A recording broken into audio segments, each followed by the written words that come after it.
Presidente, estamos de retorno a su programa Actualidad Fiscal, Tecnología y Financiera. Estamos conversando con Antonio Siriaco, decano de la Facultad de Ciencias Económicas y Sociales de la Universidad Autónoma de Santo Domingo. Siriaco, te preguntábamos, bueno, el Fondo Monetario hizo las observaciones de la tasa de cambio, vimos que realmente el Banco Central, diríamos, aceptó esas recomendaciones, se ha deslizado, está entre un 64, 63,8. Pero además el Fondo Monetario hizo énfasis en el tema de la regulación de las cooperativas, la necesidad de una supervisión quizás un poquito más rígida y sobre todo la actualización de la ley que data de 1964. ¿Cómo tú ves ese tema? No, yo pienso que debe haber un proceso ahí de actualización, de modernización, incluso del organismo regulador, en el caso del IDECOP, por ya los montos que se manejan y los flujos de recursos que se manejan en las cooperativas. Yo Se creo dice que que la cooperativa está... tienen activos por encima de los 350.000 millones. eh, Eso, he escuchado eso, pero es así. sí, Y hay representan el cooperativas que son, 22% claro, de lo que son los productos financieros, sí, sí. el 12% del PIB y alrededor de unos 300.000 Claro millones de que pesos que mueve eso, anuales. que son, Realmente hay que ponerle que hay atención. que poner atención. Y mucho más al organismo regulador, que yo creo que ha habido cierta, vamos a decir, eh, cierta desidia por diferentes gobiernos de no atender y modernizar, por ejemplo. Así como se ha atendido a los demás Al sector organismos financiero a través de financieros, de la superintendencia de banco. superintendencia de bancos, superintendencia de pensiones, superintendencia de valores. Nosotros tenemos que tener una superintendencia de cooperativas Es y correcto. darle una, una fortaleza institucional y regulatoria. Y hay cooperativas que funcionan como si fuesen bancos. Claro, tiene que ser un proceso paulatino porque de golpe y porrazo tú incorporas a esas entidades a las normas prudenciales, entonces muchas pequeñas Sí, no, no. cooperativas a lo mejor tampoco cumplan esos procesos, pero hay grandes Estarían cooperativas condenadas a cerrar. a cerrar y hay otras cooperativas que sí lo pueden hacer. Y eso es muy importante. No, no, y sobre todo sería hacer la diferenciación de aquellas cooperativas que son cerradas, Claro, de aquellas que cooperativas son que son abiertas, abiertas, que claro requieren un mayor nivel claro, de supervisión por claro, parte del y IDECO. ahí se establece un reglamento precisamente diferenciando esos tipos de cooperativas para darle un tratamiento distinto. Porque hay que decir lo siguiente, las cooperativas han jugado también un rol importante en el territorio, que los bancos no lo han hecho. No, no, que de O hecho sea, todavía hoy en día, Siriaco, hay comunidades donde no hay oficinas bancarias, ni no siquiera el hay. Banco de No, Reserva. no, Y lo que funcionan son precisamente claro, cooperativas. yo estuve en una cooperativa en Vallaguana, la Cooperativa del Progreso, y resulta que el presidente de esa cooperativa es una persona amiga y yo fui precisamente a otra cosa, a darle un pésame a una maestra de Sí. Higüey, me encuentro con ese amigo y me dice, mira, yo estoy aquí y yo soy presido esta cooperativa y me llevó y me dice, mira, estos son los clientes de la cooperativa, gente Humilde, humilde, o sea, una cooperativa campesinos. campesino. Entonces, claro, es una cooperativa con otra característica que quizás, no sé, cooperativas que uno conoce, que te manejan muchos recursos. Entonces, yo creo que en esos aspectos ahí hay que tomar en consideración, pero ante todo modernizar el organismo regulador, porque ese es el papel del Estado. El Estado tiene que tener organismos reguladores que sean eficientes para evitar, obviamente, cosas que han ocurrido. No solamente que han ocurrido en las cooperativas, sino también en el sector bancario. No, y reconocer, Siriaco, que el sector cooperativo en nuestro país, independientemente que, como tú muy bien planteabas, no tiene un organismo regulador acorde a la necesidad actual. Claro, claro, Sin embargo, las situaciones que se han dado en cooperativas de irregularidades, fraude, son muy mínimas con respecto a lo que ese sector hoy representa. O sea que hay que reconocer que los líderes de este sector han mantenido un riguroso sistema claro. de control y de eficiencia con respecto a ese tema. Y han hecho mucho, vamos a decir, mucha conciencia, porque donde mayor problema ha habido, no es, como yo he dicho, no es en la cooperativa, es en el sector precisamente de los grandes bancos. Es correcto. Las grandes quiebras aquí se han dado con los bancos, que todavía estamos sintiendo. La del 2003. La del 2003. Entonces, tenemos una deuda ahí eterna. Eterna. Y eso ha crecido como una especie de bola de nieve. Cosa que no ha sucedido con la cooperativa en términos sistémicos. Quizá una u otra cooperativa pero no ha tenido... como sistema. Pero eso obviamente hay que evitar. No es y correcto. por eso entonces hay que fortalecer los organismos reguladores. Es correcto. Entonces, Ciriaco, la población comenzó a reclamar el tema del ajuste por inflación, de los salarios. Tú has tenido tus propuestas puntuales respecto a este tema. Se esperaba, el Congreso dijo que estaba abierto a escuchar, claro. El mismo ministro de Hacienda. Claro. Sin embargo, se aprobó el presupuesto y no se hizo el ajuste por inflación. ¿Qué lectura tú le das a esto? No, yo creo que el gobierno quizá ha priorizado el tema de los ingresos o la pérdida de ingresos que pueda tener ante la aplicación de eso. Ante la falta de una reforma fiscal, que es quizás el mecanismo donde se puede eliminar y compensar los ingresos que pudieran perderse por esa parte. Pero yo pienso también que, y quizás son elementos que se puedan dar, yo he sido partidario de que los gobiernos tienen que asumir la aplicación de la ley. Y todos sabemos, evidentemente, que eso tiene un impacto en términos recaudatorios para el gobierno, pero también hay que ver otra cara de la moneda. Supongamos que se dé el proceso de indexación, ¿verdad?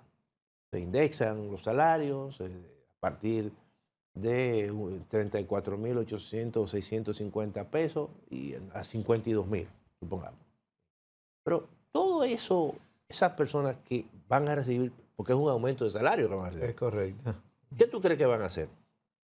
Colocarlo en la economía, en el consumo. Lo gastan en el consumo. Y en el consumo están pagando impuestos. Impuestos básicamente indirectos. Mucho ITEVI. O sea que de una forma u otra retorna otra. a las arcas del Estado. Claro, hay que verlo así. Pero quizás el Estado lo está viendo desde el punto de vista del corto plazo, que eso hay un tema de impacto fuerte, vamos a decir, en el flujo de caja del gobierno. Pero en el mediano plazo, la dinámica que eso genera es como si fuese un incremento de salario. Y un incremento de salario a grupos... Provoca mayor consumo y provoca mayor pago de impuestos. Mayor pago de impuestos. Y tú no estás beneficiando a aquellos que tienen altos ingresos. No. Porque si los que tienen altos ingresos y reciben algún tipo de beneficio, lo van a ahorrar. Pero los que van a recibir esos beneficios no van a ahorrar. Van a gastar ese dinero. Aunque Ciriaco, hay algunos expertos, entre eso hay economistas, hay contadores que opinan que, por ejemplo, el tema del ajuste por inflación, primero, no son, en términos fiscales me refiero, no son todas las economías que aplican ajuste por inflación. Sí, es cierto, eso es verdad. En segundo lugar, al igual que la cesantía, que tú sabes que es el tranque que tiene el Código de Trabajo, la discusión. La reforma paralizada, el tema del ajuste por inflación a los salarios posiblemente no se mantenga en el tiempo, porque nuestra inflación, aunque está por debajo, siempre se mantiene entre un 4 y un 6%. Si tú ajustar anualmente eso para fines de inflación, va a llegar el momento de que la mayoría de los empleados asalariados o las personas físicas en sentido general no van a pagar impuestos. ¿Cómo tú ves este tema de revisar si procede o no mantener no solamente a los salariados? Porque lo que se critica es que, por ejemplo, las empresas pueden aplicar ajustes por inflación. Sí, y lo hacen. Sin embargo, el problema es que los asalariados que no tienen capacidad de tomar decisiones en ese sentido, no se le aplica. No, todo eso hay que discutirlo. Yo creo que dentro de un contexto más amplio, de una reforma fiscal y revisar incluso el mismo código tributario. Es correcto. porque incluso hay otros planteamientos que parten de establecer un monto exento a partir del salario promedio que se cotiza en En la seguridad en la social. seguridad social. Pero es que es Eh, más eh, bajito, es mucho más bajito que claro, los 34.000 que tenemos claro, ahora. claro, pero está bien, pero tú pones el salario promedio, que puede ser, no sé, 40.000. Todos esos son elementos que tienen que ir a una mesa de discusión, porque tal y como tú has dicho, y eso otros economistas, incluso contadores lo han dicho, que no todos los países aplican el ajuste por inflación. Es correcto. Entonces, todo eso se discute, pero siempre hay que buscar un mecanismo, obviamente, compensatorio. Los gobiernos no van a dar nada a cambio de nada. Dice, bueno, yo tengo unas recaudaciones y yo necesito que Mantenerla. cualquier elemento que me la quite, hay que buscar otro Una elemento que compensación. compense eso. Y es normal eso, o sea, eso es parte de esas discusiones que se dan entre Estado, gobierno y sector privado, ¿no? O sea, y ciudadanos. Entonces, Yo soy de opinión, particularmente Siriaco, que por ejemplo el salario exento del impuesto sobre la renta debe ser igual o menor que lo que es el costo de la canasta básica. sí, sí. Quizás en el último cuartil, porque si tú lo llevas a cuartiles Sí, superiores, sí, pero no, sí, claro. en el cuartil inferior, Inferior en el primero. ese salario, desde mi punto de vista, no debería estar grabado. Ya. No, y eso obviamente también se va incrementando con la Correcto. inflación. Pero Porque quizás no a los mismos niveles de inflación. no, porque por ejemplo ahora mismo tú encuentras que el coste de la canasta básica en el primer quintil está casi rondando los 29.000 pesos. Entonces ahí tú comienzas quizás de un nivel bajo y eso te va a permitir obviamente. Claro. Pero siempre hay que buscar un mecanismo, Nicolás, de compensación a la población o al trabajador. Por ejemplo, en los países europeos, y eso yo lo viví porque en España, ¿verdad? Lo viví varios años, y todos los años había un ajuste automático Ajá. por la inflación anterior. O sea, Un ajuste salarial. todo general. Y ahí yo nunca vi dificultades y choque entre los trabajadores y los... ¿Por qué? Porque eso lo que provoca es que esa brecha entre el coste de la canasta básica y el salario no se agranda. Sí. Entonces, cuando tú generas y provoca que esa brecha sea grande, entonces los impactos muchas veces y los reclamos de los trabajadores te van a, obviamente, en algún momento a reclamar un incremento sustancial. Pero de repente, si tú mantienes los niveles de inflación en un 3%, 4%, y se ajustan automáticamente, yo creo que eso No tiene tanto impacto. no tiene tanto impacto. Claro, hay un temor de las empresas de que eso pueda, de un momento determinado, generar lo que le llaman una inflación inercial. Sí. Es decir, que con el paso del tiempo todo se incrementa a la vez. Entonces, Aunque el también nivel puede hay subir que o bajar. recordar, Siriaco, que tú sabes que a través del Código Laboral establece una revisión salarial Claro, cada 2 años, claro. que de hecho... Al salario mínimo. Al salario mínimo. Claro. Correcto.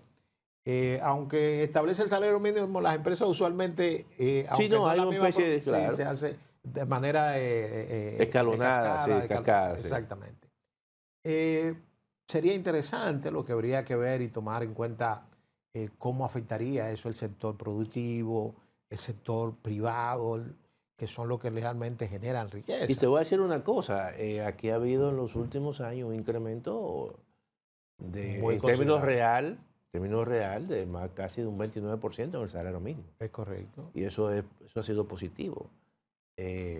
Incluso en México, el hecho de que el éxito que tuvo Andrés Manuel López Obrador de reducción de pobreza, básicamente tuvo mucho que ver los incrementos Al salario al mínimo. salario mínimo. Y eso le dio capacidad de compra a A muchas muchos personas. grupos de bajos ingresos y eso permitió que México durante ese sexenio sacara a más de 15 millones de personas de la pobreza. O sea, incluso la presidenta actual ha mantenido esa política. Excelente. Siriaco, tú sabes que el tiempo en televisión es corto. Es rápido, ¿eh? Sí, claro, pero sobre todo tú sabes que está las puertas abiertas a este programa Nicolás. para cuando tú entiendas. Quizás no quedó el tema de la universidad, Claro, que debimos haberlo tratado, pero lo vamos a dejar para el próximo año. Pero que hay tantos temas económicos que se nos fue. Correcto, así es, amigos televidentes, pasen feliz fin de semana. Nos vemos.